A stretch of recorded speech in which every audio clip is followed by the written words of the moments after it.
की हत्या हुई है वो जिंदा था तो फिर मरने वाला कौन है। आजीवन कारावास से बचने के लिए एक कैदी ने फिल्म अंधा कानून की स्क्रिप्ट का हूबहू नकल कर डाला। दोस्तों, जुर्म की दुनिया वाकई में बहुत अजीब है। कई बार जो होता है वो असल में दिखता नहीं और जो दिखता है असल में वो होता नहीं। ये कत्ल की कहानी भी कुछ वैसी ही है। जिस शख्स की मौत होती है मौके से उसकी लाश भी मिलती है और मौके से सुसाइड नोट भी मिलता है, वहाँ से मौत के सबूत भी मिलते हैं। इन सभी सबूतों को देखकर पुलिस मान लेती है कि ये आत्महत्या का केस है, लेकिन जब पोस्टमार्टम की रिपोर्ट पुलिस के हाथ आती है तो पूरी कहानी ही बदल जाती है। फिर जो कहानी निकल कर सामने आती है उसे देखकर पुलिस वाले भी हैरान रह जाते हैं। 29 जून 2019 को मध्य प्रदेश की राजधानी भोपाल के सेंट्रल जेल से निकले एक कैदी को वापस आना था। दरअसल उसे 14 दिन की पैरोल मिली थी। जेल प्रशासन को भी उसके लौटने का इंतज़ार था। तभी लोकल पुलिस से जेल प्रशासन को सूचना मिलती है कि उस कैदी की मौत हो गई है। आजीवन कारावास और जेल की ज़िंदगी से परेशान होकर उस कैदी ने आत्महत्या कर लिया है। मौके से उसने सुसाइड नोट भी छोड़ा है और हैंडराइटिंग भी उसी की है और मौत की वजह भी बताई गई है। इसलिए उसकी लाश का पोस्टमार्टम कराकर केस को बंद करने की तैयारी है। ये जानकर जेल प्रशासन भी उसके केस को बंद करने के लिए लोकल पुलिस की फाइनल रिपोर्ट का इंतज़ार करने लगे। जिस कैदी की मौत हुई थी उसका नाम था राजेश परमार, जिसकी उम्र लगभग 34 वर्ष। वो भोपाल के नीलबढ़ एरिया के हरिनगर में रहता था। इस पर साल 2014 में एक हत्या का आरोप था और इसी साल इसको आजीवन कारावास की सज़ा मिली थी। उसके बाद से राजेश जेल में ही था। उसी समय राजेश के पिता की मौत हो गई। इसी वजह से उसको 14 दिन की पैरोल मिली थी। 15 जून को वो पैरोल पर बाहर आया था और 29 जून को उसे हर हाल में जेल में लौटना था। लेकिन 29 जून की सुबह ही उसके घर से आग की लपटें निकलने लगी, जिसे देखकर आसपास के लोगों ने पुलिस को सूचना दी। फायर ब्रिगेड की गाड़ी और लोकल पुलिस मौके पर पहुंची। आग बुझाने पर देखा गया कि एक व्यक्ति बहुत बुरी तरीके से जला हुआ है। चेहरा और शरीर भी पूरी तरह से जल चुका है। देखने से ही वो व्यक्ति मरा हुआ लग रहा था।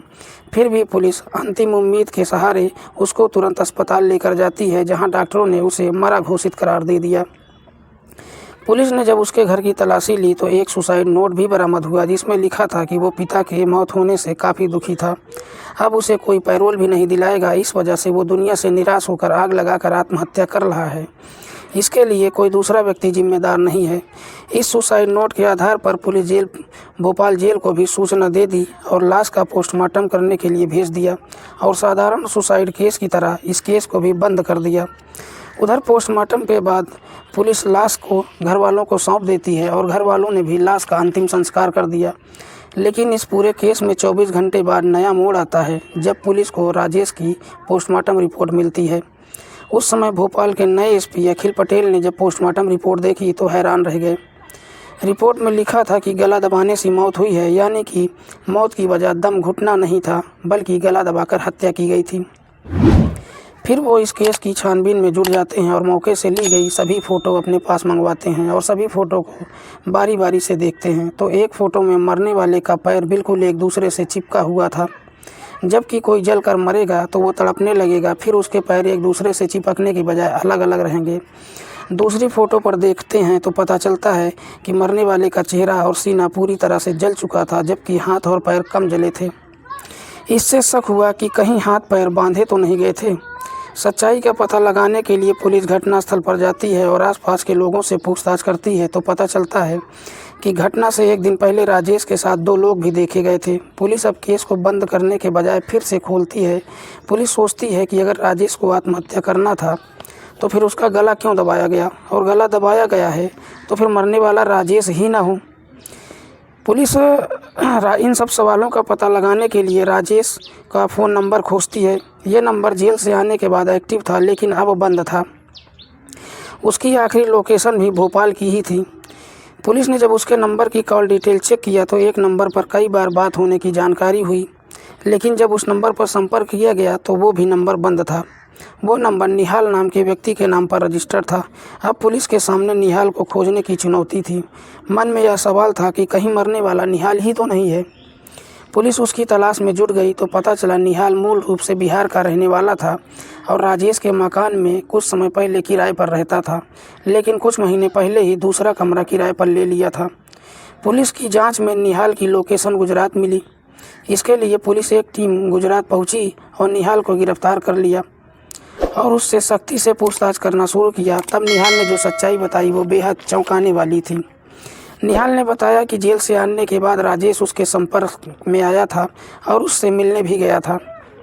बातचीत के दौरान वो काफ़ी परेशान था और इमोशनल था, क्योंकि पिता की मौत के बाद अब उसे ज़िंदगी में शायद कभी पैरोल मिलने की उम्मीद नहीं थी। इसलिए उसने सोचा कि वो दुनिया की नज़रों में मर जाए लेकिन असल में ज़िंदा भी रहे। इसके लिए उसने एक खौफनाक योजना बनाया कि 29 जून को पैरोल ख़त्म होने के बाद भी उसे जेल न जाना पड़े। इसके लिए 28 जून को अपनी जगह किसी दूसरे शख्स को मारकर कहीं दूर जाने की तैयारी में जुट गया। इस काम में मदद के लिए उसने मुझे बुलाया था, लेकिन मैंने साफ मना कर दिया। इसके बाद उसने मुझे 1 लाख रुपए का लालच दिया और कुछ पैसे एडवांस भी दिए।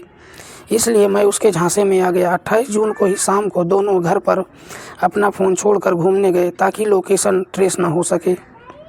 इसके बाद पेट्रोल पंप पर राजेश को अपनी ही उम्र और अपनी लंबाई का एक व्यक्ति मिल गया। उसका नाम राजू रैकवार था। दोनों बातचीत करते हुए दोस्त बन गए। बातों ही बातों में दोनों ने राजू को घर पर पार्टी और शराब पीने के लिए तैयार कर लिया। राजू मजदूरी करता था, इसलिए खाने और शराब के लालच में तैयार हो गया। राजू भी दोनों के साथ राजेश के घर पर आ गया और दोनों ने राजू को खूब जमकर शराब पिलाई। जब राजू काफ़ी नशे में हो गया तब राजेश ने उसकी गला दबाकर हत्या कर दी। इसके बाद उसके हाथ और पैर रस्सी से बांध दिए ताकि अगर वो जिंदा भी रहे तो आग से बच ना पाए।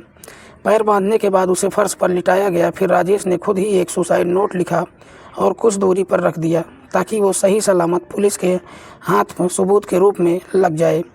इसके बाद दोनों ने बाइक से निकाला हुआ पेट्रोल डाल दिया ताकि आग से वो पूरी तरह जलकर मर जाए।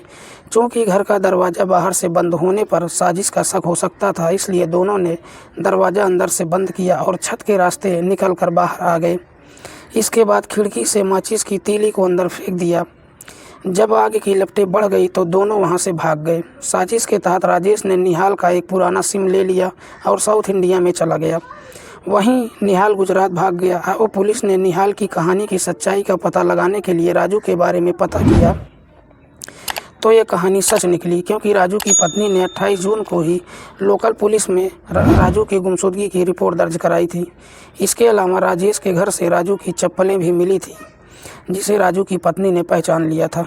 अब पुलिस कहानी को पूरी तरह से समझ में आ गई थी, लेकिन जब तक राजेश आंखों के सामने नहीं आ जाता था तब तक जांच अधूरी थी। पुलिस को यकीन था कि आज नहीं तो कल राजेश निहाल से संपर्क जरूर करेगा, क्योंकि राजेश निहाल का पुराना सिम कार्ड ले गया था। अगले दिन ही राजेश का फ़ोन निहाल के पास आ गया। पुलिस के सामने ही निहाल उससे बात करने लगा। राजेश ने वहाँ के हालात के बारे में पूछा कि कुछ गड़बड़ तो नहीं है। निहाल ने बताया कि कोई गड़बड़ नहीं है। इसके बाद राजेश ने कहा कि चेन्नई में उसे कुछ मदद चाहिए, अगर उसका कोई दोस्त चेन्नई में हो तो बताओ। इस पर निहाल ने कहा कि वो जल्द ही बताएगा। इसके बाद राजेश ने फ़ोन काट दिया। अब पुलिस ने भी राजेश को पकड़ने के लिए पूरी तरह फिल्मी कहानी रची। इसके तहत अपने कुछ लोगों को चेन्नई भेज दिया और उन्हें लोकल बनकर राजेश से मिलने को कहा। निहाल ने चेन्नई में ही रहने वाले अपने एक दोस्त का जिक्र करते हुए उसका नंबर शेयर किया। उसके बाद राजेश पुलिस वालों को ही निहाल का दोस्त समझकर मिलने गया। जैसे ही राजेश ने लुंगी और माथे पर तिलक लगाए 2 व्यक्तियों का निहाल का दोस्त समझकर मदद मांगा, उसे पकड़ लिया गया।